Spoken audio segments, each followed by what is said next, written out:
our last unit that goes multiple directions of how we now function effectively. You know, we've walked through designing our staff plan based on a biblical foundation to actually lead out in ministry well and accomplish what we feel we need to do as a collective body of believers in a church, local congregation. We then move that to how do we actually then get to a place of employing that plan and recruiting for that plan, orientating new people to that plan, evaluating people and exercising discipline. Now we start talking about the mechanics of how do we then function in that environment we've created. I'm so glad you asked, because I'm going to try to give you a few answers in this unit. What we're going to try to do is we're going to unpack in multiple sessions a couple of things. One is we're going to unpack meetings. You've probably been to a meeting before that you thought was a waste of your time. You've probably been in a meeting where you spoke more than you listened. You might have been in a meeting where you wish you would have spoken up, but you didn't. Or you might have been in a meeting to where it was informational overload and you were not quite sure what you were supposed to do with the information. Maybe you've been in a meeting and you're going, okay, I know I was supposed to be here and I know it was supposed to be beneficial, but not quite sure we achieved that objective. Meetings can be brutal, but meetings can also be invigorating and very motivational. Think of a football team at halftime when the coach tells them to go out and what they can do. I mean, it's a motivational meeting. There's energy, there's excitement in that kind of meeting.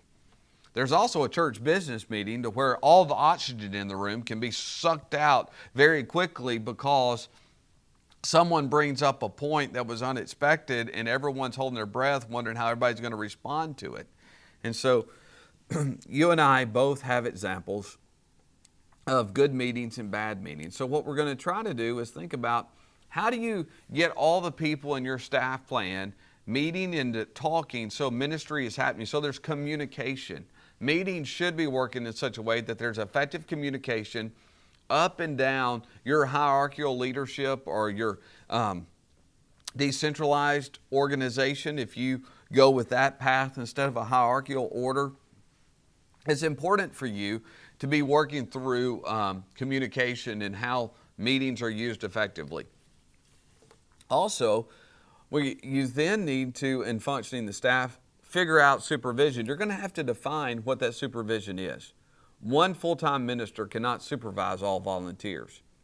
So there's going to have to be some way to spread out the load, like you saw in the Jethro principle in Exodus 18 with Moses, of how do we really move this in such a way where there's supervision happening with our preschool, children, youth, senior adult ministry. There's oversight to worship and media ministry. There's oversight to the church staff, oversight to the church office, all the different things. Maybe it's finances. There's so many different ways that we need to be supervising our people. So then we move to what are our supervisor expectations.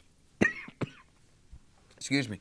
There are things to where we just really have to walk through. What are the expectations for someone to supervise somebody? What is their authority? What can they say? What can they do? And so then we talk about their qualities, and then we have to deal with managing people. Not everybody manages people well.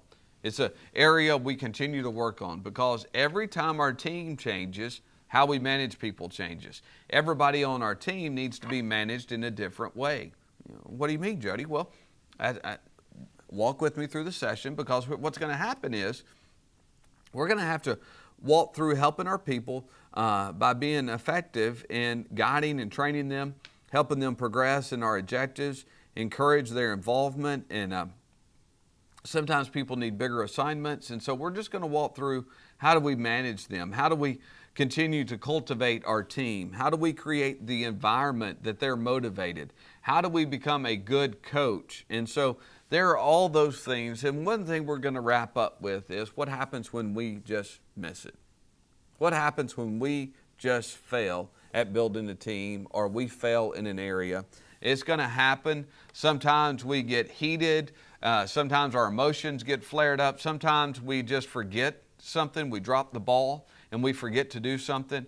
Our lay people do that. I mean, it just happens. Life is a journey. And so what happens when we just have some issues, when we blow it or somebody we're leading blows it, in just an area of not one worthy of dismissal, but there's just some failure. Failure in communication, failure to show up on time, failure to execute effectively. And so that's where coaching comes in, to where we're able to just coach our team to where that team can thrive in all areas that they need to, so we can be as effective as we can be to lead the ministry.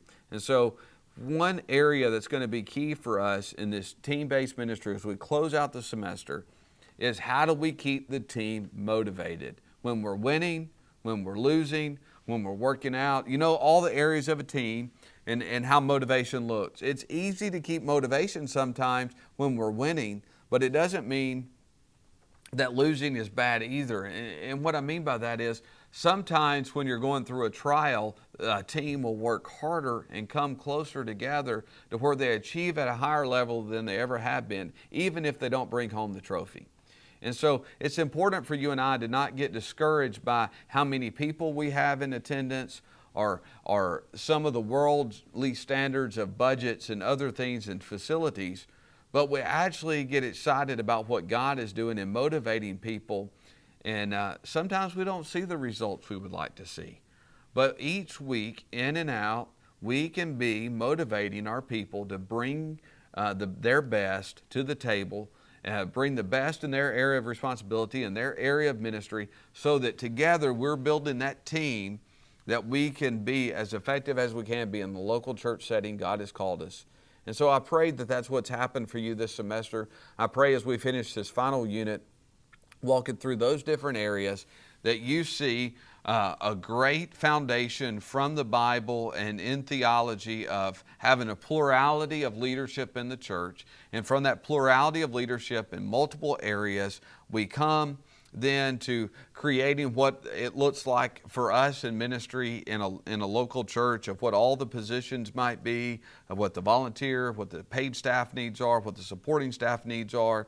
And then we're able to enlist and work through the policies that are needed to develop that and to orientate our people and create that. And then what it is to actually keep that plan functioning as we supervise people, as we help people when they fail, when we manage them by being good communicators and good coaches, and how we help keep them motivated so that we are the team that God's called us to be, effectively ministering in the community God has placed us. I pray it's been a good semester for you. As we wrap up, you're going to be finishing your final research paper assignment. You have discussion threads that you need to finish. And so it's important that you continue to be watching the weekly announcements, that you be looking for those, reading those, interacting with the course content, and being ready to download all this so you have it once the course is over. It's been a joy being your professor. Look forward to finishing this unit with you and finishing our course together.